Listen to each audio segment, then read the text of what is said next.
Hello बच्चों। और आप सभी कैसे हैं? आशा है आप सभी अच्छे होंगे। और आज आपका जो है डीएलएड फर्स्ट सेमेस्टर सारे एग्ज़ाम कंप्लीट हो चुके हैं और आप सबके एग्ज़ाम आशा है कि बहुत अच्छे हुए होंगे। इसी चैनल पे जो है आपके सभी एग्ज़ामों की आंसर की डाली जा चुकी है और अब जो है कंप्यूटर का एनालिसिस होने जा रहा है। जो कंप्यूटर का एग्ज़ाम जो आज लास्ट एग्ज़ाम था उसका एनालिसिस होने जा रहा है। सभी बच्चे अगर चाहें तो हमारे चैनल पर जाके सारी आंसर की देख सकते हैं। चलिए बच्चों, तो अब जो है हम कंप्यूटर के एग्ज़ाम को देखते हैं कैसा एग्ज़ाम आया। सभी लोग बच्चे कमेंट करके बताइएगा कि आपके कितने नंबर बन रहे हैं। जी चलिए तो शुरू करते हैं। आपका जो पहला प्रश्न है, प्रथम पीढ़ी कंप्यूटर में प्रयुक्त होता है। तो बताइए प्रथम पीढ़ी कंप्यूटर में क्या प्रयुक्त होता है। Option A IC chip, option B vacuum, option C transistor या ऑप्शन डी वृहद स्तर के आईसी चिप। तो जो इसका आंसर हमारा होगा आईसी चिप, जो कि हमारा ऑप्शन ए सही होगा। चलिए बच्चों, अब हम अगला प्रश्न देखते हैं। अगला प्रश्न है स्थायी मेमोरी है। तो जो हमारी स्थायी memory, option A RAM, option B ROM, option C bit या ऑप्शन डी बाइट।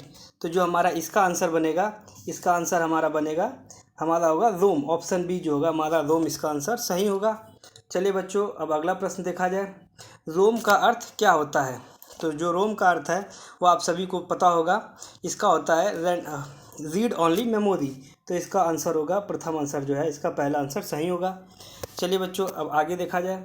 इसका जो अगला प्रश्न है, अगला प्रश्न हमारा है कि माइक्रो कंप्यूटर को कहते हैं। Option A super computer, option B personal computer, option C micro computer या इनमें से कोई नहीं। तो जो हमारा जो अगला प्रश्न, इस प्रश्न का उत्तर होगा माइक्रो कंप्यूटर कहते हैं। यह होता है पर्सनल कंप्यूटर, इसे होता है, इसलिए इसका ऑप्शन बी सही होगा। चलिए बच्चों, अब अगला प्रश्न देखा जाए। एफटीपी का पूरा नाम क्या है।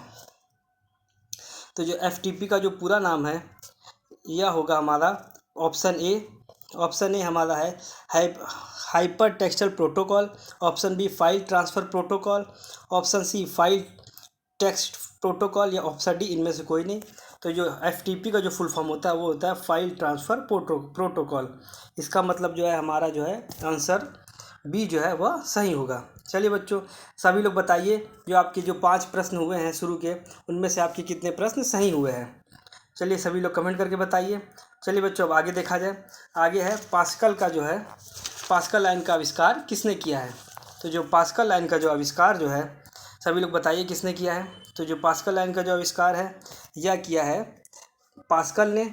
यह हमारा जो किया है ब्लेज पास्कल ने जो किया है 1642 में जो है किया था इसका। तो इसलिए जो है क्वेश्चन 6 का जो आंसर होगा, तो पास्कल लाइन का आविष्कार किसने किया। तो पास्कल लाइन का जो आविष्कार है ब्लेज पास्कल ने किया था और 1642 में किया था। चलिए अगला प्रश्न देखा जाए। इंटरनेट एक्सप्लोरर ब्राउज़र का निर्माण किस कंपनी द्वारा किया गया है। तो जो इंटरनेट एक्सप्लोरर ब्राउज़र का जो निर्माण है यह किया गया है माइक्रोसॉफ्ट के द्वारा। किसके द्वारा यह हुआ है, माइक्रोसॉफ्ट के द्वारा किया गया है। माइक्रोसॉफ्ट के द्वारा यह किया गया है। तो इसका आंसर 7 का होगा, आंसर माइक्रोसॉफ्ट। अगला प्रश्न है एक बाइट में कितने बिट होती हैं। तो जो इसका आंसर बनेगा, एक बिट में कुल 8 जो होती है, एक बाइट में कुल 8 बिट होती हैं। जो इसका आंसर हमारा बना है एक बाइट में कुल 8 बिट होती हैं। क्वेश्चन नंबर 9, रैम का पूरा नाम क्या होगा। तो रैम का आपको नाम पता होगा, इसका होता है रैंडम एक्सेस मेमोरी। अगला है प्रश्न हमारा, फ्लॉपी डिस्क सर्वाधिक किसमें उपयोग होती है। तो ये आपने सभी लोगों ने लिखा होगा, फ्लॉपी डिस्क का स्थानांतरण फाइलों का स्थानांतरण या अन्य कार्य में होता है। अब हमारा आखिरी प्रश्न है जो अति लघु का, वो है PCMCI का पूरा नाम क्या है। तो PCMCI का पूरा नाम जो है personal computer memory and international association है। तो बताइए आपके इन 6 प्रश्नों में से आपके कितने प्रश्न सही हुए हैं। चलिए बच्चों, अब लघु उत्तरीय प्रश्न हैं, इनको एक बार पढ़ लेते हैं और बताइएगा आपके कौन से प्रश्न कितने सही लगे और कितने कठिन लगे आपको। अगर आपको इसका भी डिस्क्रिप्शन पूरा डिटेल में चाहिए हो तो बताइएगा कमेंट करके, उनको भी हम जो है आपको कराए देंगे। अब जो 12 नंबर क्वेश्चन पूछा गया था, कंप्यूटर के अनुप्रयोग एवं उपयोगिता पर प्रकाश डालिए। 13 नंबर प्रश्न था कंप्यूटर की कोई 3 निवेश युक्तियों का उल्लेख कीजिए। 14 नंबर क्वेश्चन था ईमेल से आप क्या समझते हैं। 15 था फैक्स का अर्थ बताते हुए इनकी विशेषताएं बतानी थी। उसके बाद 16 नंबर था परिचालन प्रणाली की संरचना में कौन कौन से अवयव समाहित हैं।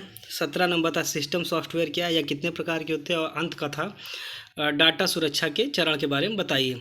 सभी बच्चे बताएं आपके कितने प्रश्न सही हुए हैं अभी तक, और कमेंट करके बताइए।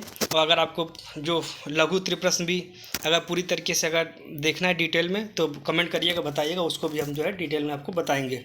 चलिए बच्चों, इसी के साथ जो है आपकी ये जो है क्लास कंप्लीट की जाती है। और आपकी जो है अभी तक जितने भी एग्ज़ाम हैं सबकी आंसर की डाली जा चुकी है। अगर आप चाहें तो उनको भी आप देख सकते हैं इस चैनल पर।